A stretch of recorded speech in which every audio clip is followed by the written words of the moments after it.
Every single year, millions of people run into a life-threatening barrier when it comes to healthcare. And it has nothing to do with the medicine itself. Nope, it's all about communication. Today, we're going to dive into an AI tool called Amani that's trying to build a bridge over that really dangerous gap. So let's really get a handle on the scale of this problem. We're not talking about a small crack in the system here. This is a massive, gaping communication gap that puts lives on the line every single day. Okay, take a look at this. Just a standard prescription label, right? Now, I want you to imagine for a second that you couldn't read it. Or maybe the language, the symbols, all those instructions, they were just completely foreign to you. What would you do? How would you know what to take? Well, that thought experiment, it's the reality for millions of people. In so many developing nations, you've got this perfect storm of low literacy rates, dozens of different local languages, and just plain confusing medical jargon. And here's the critical part. This isn't just some small inconvenience. It leads directly to serious medication errors and puts patient safety at huge risk. So how on earth do you even begin to tackle a problem that big? Well, this is where Amani comes in. It's an AI tool built specifically to be a health bridge, to connect people on either side of this communication gap. Now, notice the very first thing Amani tells you. It says, I am an AI companion, not a doctor. That one little sentence is everything.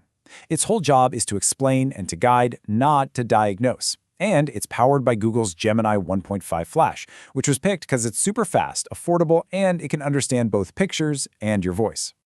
The whole Amani solution is really built on three core ideas.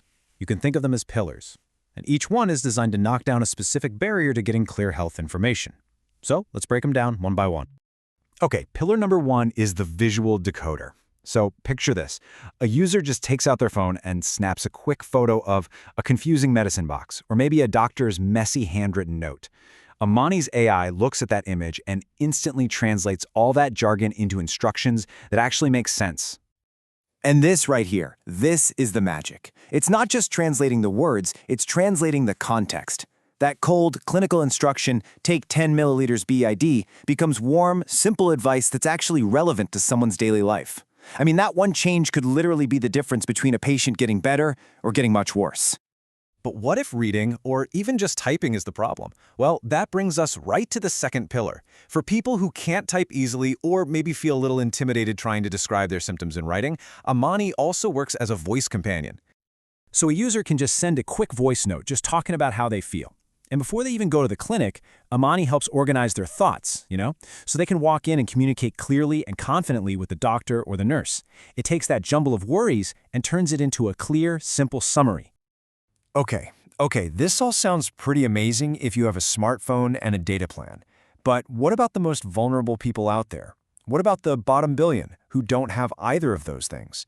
That's the most important question, right? And it leads us to Amani's most incredible feature. Meet pillar number 3, the offline bridge. And let me tell you, this is the real game changer. This is the part that makes sure access isn't just for some, but for everyone. Yeah, this is where super high-tech AI meets super low-tech reality. Anyone, and I mean anyone, with even the most basic feature phone, we're talking no screen, no internet, can just dial a regular old phone number and have a conversation with Amani. The system listens to what they're saying and talks right back, making health guidance as easy to get as making a simple phone call. So you can see how Amani helps individuals, for sure, but the impact is really designed to scale way up and empower entire communities. Just think about community health workers for a second.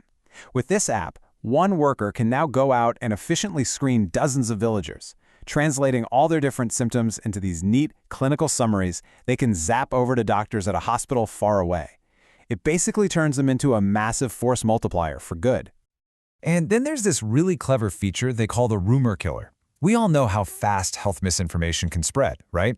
Well, this lets users check something they've heard.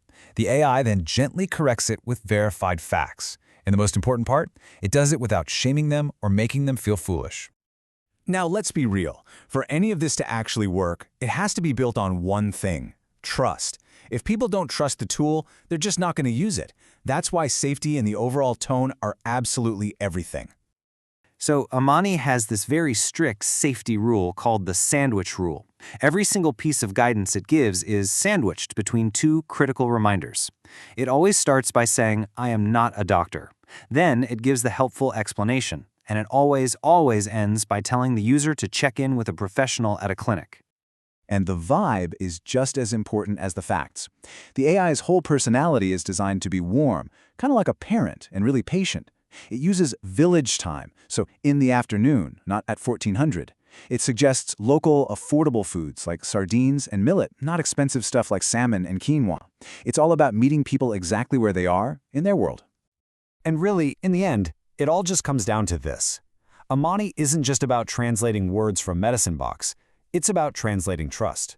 It's about delivering crucial health information in a way that feels human, that's culturally aware, and bridges that dangerous gap for the people who need it the most.